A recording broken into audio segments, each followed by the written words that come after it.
friends, readers, and visitors, first-time lurkers alike.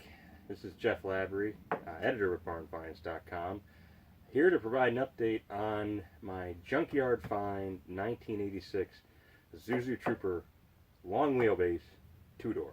You might recall I found this on my friend's property in Georgia, where I've been helping manage a bit of a clean out and sale of some project vehicles that you've actually seen on the site. Many of them have sold thanks to our readers, so thank you to those of you who have bought a car from my friend Steve down there in Blue Ridge, Georgia. This vehicle was part of a commission, if you will, when we first started out trying to get some of those cars and trucks out of there. Just as we were getting to know each other, feel each other out as far as working together, we kept the cash out of it and just said, let's focus on a vehicle that may not have been a potentially highly valued sales target, if you will. So that's putting it nicely. Another way of saying it is not too many people are hunting down 86 Isuzu Troopers at the moment, but I like to think of being a little bit ahead of the curve, and I think for a while now there's been interest bubbling in the vintage square body SUVs, and that's why when it came time to saying, okay, what do you want to take for payment, if you will, I grabbed this Trooper, because where I live up here in the Northeast, these things rotted out years ago. I mean, literally, I would say within 5 years of being on the road, a lot of these trucks had already had a lot of rot in the frames and the bodies, and they were just junk. Coupled with the fact that their four-cylinder engines had a tendency to develop head gasket issues, you can see where this is going. That between the propensity for rust and some mechanical issues, they were quickly taken off the road once their useful lives sort of ended basically. Now, in places like Georgia, that's not entirely the case. They didn't rot out. So even if they developed these infamous head gasket issues, people would repair them and keep them on the road. So this particular Trooper, based on the paperwork I was able to track down, was registered in 2004. It saw a couple more inspections after that. So it seemed like maybe by the early 2000s it was nearing the end of its daily use. And my friend picked it up probably about 10 years ago. And it came in as a running, driving truck, but even if it was running, driving, trucks, any vehicle really can continue on for a while with a head gasket issue. Before long it just is overheating all the time or what have you. I don't know if that's what happened with this particular Trooper, but the engine was locked up, so I knew that going into it. And it didn't really stop me because, again, the frame, even though it's still caked in some Georgia clay, the frame was solid. The body, literally, not a single panel has rust on it anywhere, despite sitting out in the elements for the better part of a decade, if not a little bit more. Thankfully, a briar bush, whatever you want to call it, grew up around it and sort of gave it some extra protection, I guess. But needless to say, I was really glad when my suspicions were correct. This thing got pulled out of the weeds, and it was as solid as I thought it was. So you saw in the last few updates, I was dealing with the fact that the engine was locked up. That's all been squirreled away. This is a running, driving truck that sounds really good, despite the fact that I bought a used motor out of a junkyard in Cumming, Georgia, without really knowing anything about it other than it ran. But I'll give you a quick taste of how things are going by starting her up.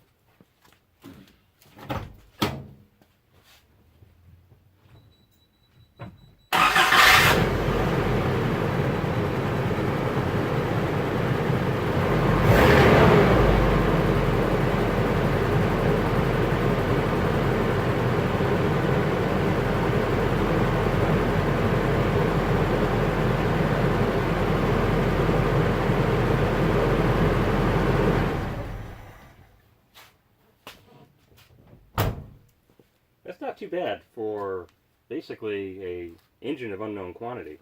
And knock on wood, I haven't discovered any issues with yet since it got delivered to my house here in Rhode Island. I had it brought up from Georgia because it just seemed to make more sense to have it close at hand in terms of doing some other updates and some minor modifications. So I'm going to take you around some of the other parts of the truck because I just got to show you how nicely this body cleaned up after I spent a couple hours, scratched a couple days buffing it out with my orbital and just trying to get it to come back a little bit. And I have to give a little shout out to the guys at Griot's Garage, because their products were instrumental in bringing this paint back, at least where it could be brought back. So let's take a quick walk around the Trooper, and I'll show you some other updates I'm really excited about. Now, to me, one of the coolest aspects of bringing any vehicle back from the dead is seeing how things start sort of coming back to life with regular use. It's amazing to me. Vintage vehicles, people tend to be spooked by them if they've never owned one before, and sometimes they can be absolute nightmares. I've had a car like that I thought would be an awesome project, and it was an unmitigated disaster. Fortunately, when you have something like this that comes back to life with not a ton of agony, it kind of restores your faith in buying old vehicles. So one of my favorite experiences with this truck was once it got home, I just couldn't get over how many things work. Like I didn't touch any of the fuses, I didn't touch the bulbs, I didn't touch any of the basic control mechanisms as far as the button and stalks and whatnot. Everything worked. I mean, literally, the old bulbs and the headlights still work. The turn signals still work. With a little bit of lubrication, the turn signal stalk still worked. The wipers came on. Even the horn, after some coaxing, started beeping again. The rear wiper, that worked. I mean, it's just, the list goes on. I mean, granted, there's not a lot in these trucks that requires, buttons or switchers or whatnot to fire up again, but it was just so gratifying to see that there really was a good truck underneath here. So that to me was one of the highlights, if you will, of having this thing come back home. I got to see that there really was not a lot wrong with it, other than that motor was locked up. And even from the mechanical side, we didn't do a ton. I mean, I know engine replacement seems dramatic, but at the end of the day, old engine comes out, replacement engine goes in. We did the requisite, water pump, timing belt, valve cover gaskets, spark plugs, plug wires. A couple of extra things were needed a new brake booster. One of the calipers was locked up. We did brakes all around.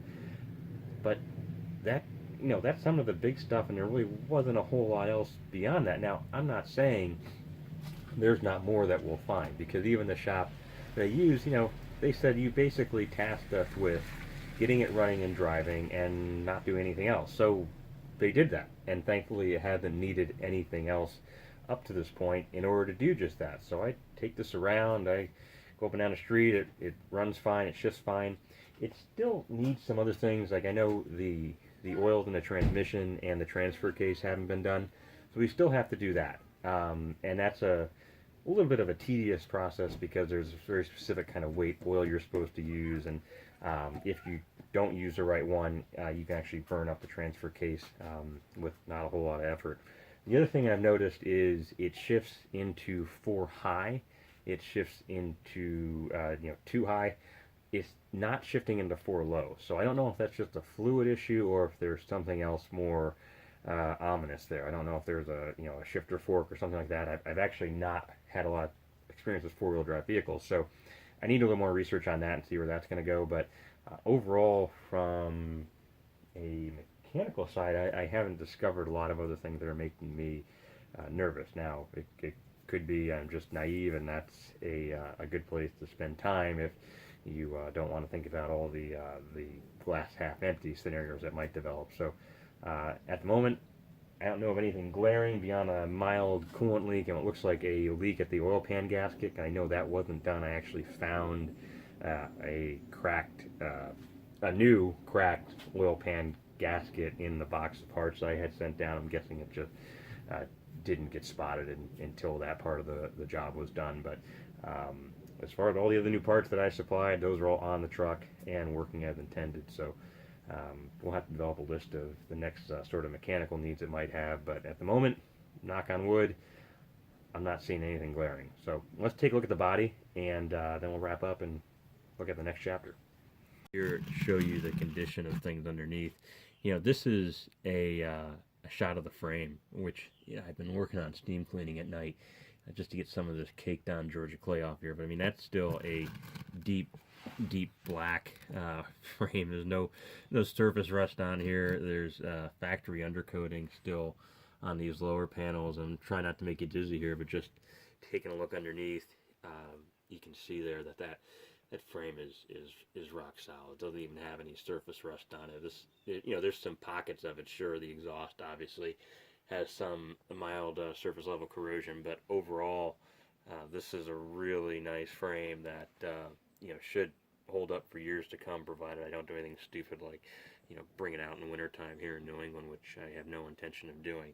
So that was just a real cursory look underneath, and one of the reasons that I bought this truck, or chose this truck, if you will, as far as a commission, was that in my cursory inspections of it, I thought, man, this thing is so clean underneath.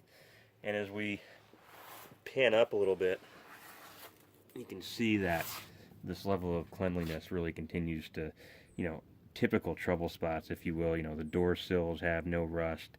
The doors themselves are quite sound and really have no obvious issues. You go around to the interior, and as I mentioned, it cleaned up really well. So we've got these these classic cloth bucket seats, sort of a rough tweed material that I've decided to dress up a little bit with some awesome seat beads, courtesy of Amazon. And there's a headliner that bounced back real nice. Again, the Mr. Clean Magic Eraser paid dividends here, and as you can see, it's just an impeccable headliner. Still have the original Isuzu factory grills in the back there, and oh, by the way, the radio still works, which is an original Isuzu head unit. One of the other improvements we've made in the past few weeks is come around here again. Talk about supporting your local salvage yard. So this windshield is a replacement windshield. The original was cracked, and it kind of broke my heart because it had the original Isuzu stampings on it, so it's still original Isuzu glass. But Woonsocket Auto Salvage here in Rhode Island, these guys have been my go-to for many years for some hard-to-find parts. They had two pieces of original Isuzu Trooper glass in stock, so I got a replacement windshield on here, new weather stripping, and while all the other weather stripping needs to be redone at some point, it's nice to have the windshield, which has a high tendency for really any car with busted stripping for rusting underneath, have that be clean. So the hood is an area that if I wanted this truck to be a little bit better, I'd repaint it, but I'm not worried about that right now. It's pretty rough as far as that paint surface is concerned. It's glass smooth right now after the detail work that was done, but it's just whatever you want to call it, acid rain, corrosion, other environmental substances. It's just that's not coming back without a repaint, most likely. So that's just a quick look at some of the cosmetics. So come back around over here. That original round light grill, which was the early model Troopers only, is in really nice shape. It's not perfect, but it's good enough for now. And continuing around, you can see just this nice original paint that came back with just some basic detailing. Really, from end to end, I had no disappointments as we approached each corner with the orbital. It just kept coming back. I'm not done yet. I'm gonna do a little more work in that regard, but overall, I don't think anyone up here in my neck of the woods has seen a Trooper this clean in decades. So we'll keep working on the detailing. Got a little bit of body work maybe due here at some point with this dent that happened while I was in the junkyard, but again, not a huge priority right now. And man, it is so nice, unlike that Mercedes Cosworth I have, to have a truck or a vehicle of any kind that doesn't need rust repair. So that's just a quick walk around video as we go side to side, and I hope you're as excited as I am to see this thing come back as nicely as it did. So I have a few more thoughts on the truck's progress so far that I'll share with you in this next clip. So that brings us to what's next for this Trooper. There are still some issues to sort out. So as I mentioned, it runs, it drives. I've really just been taking it around my neighborhood. I've not ventured far with it. Two of the bigger issues that I have to get sorted out before I really trust this thing to go far is when the original engine came out, or when the replacement engine was removed from the junkyard truck that the yard down in Cumming had found.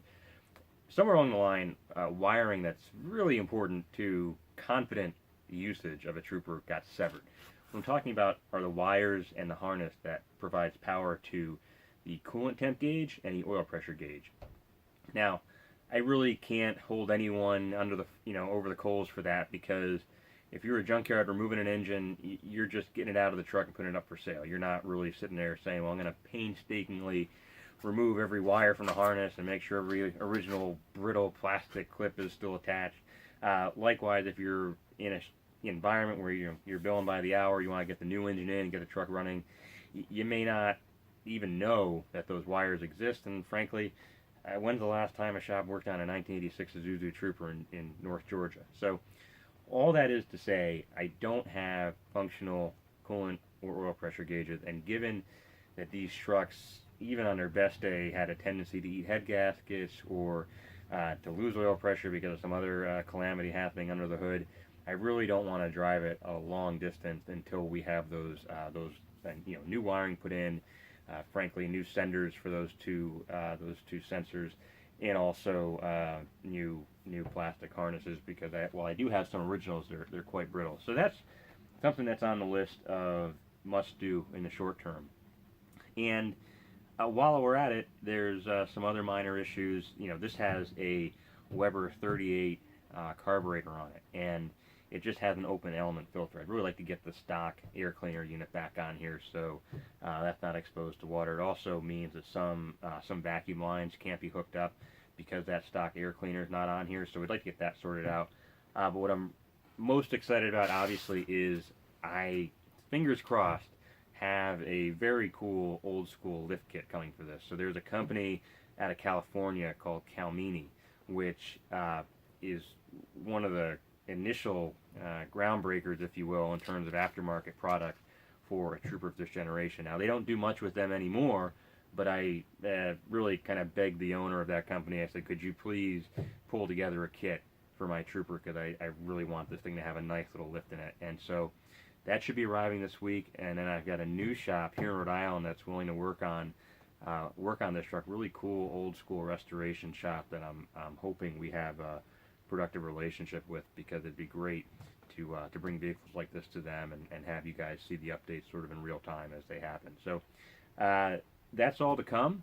And then also, as you see over here, this car's back home. This 1999 BMW M3 convertible, looking quite good these days, and is a real hoot to drive. So I'll have an update coming in the next few weeks where we talk about where that car is. But there's actually far less that will be happening with that car in the next few months, because it's by and large got everything it needs. So hopefully this Trooper project will keep rolling along, and we'll keep you guys apprised of the updates. So thank you for watching. Keep coming back to barnfinds.com and our YouTube channel for more updates, and wish me luck as this overland build 1986 Isuzu Trooper that once resided in a junkyard for over 10 years comes back to life.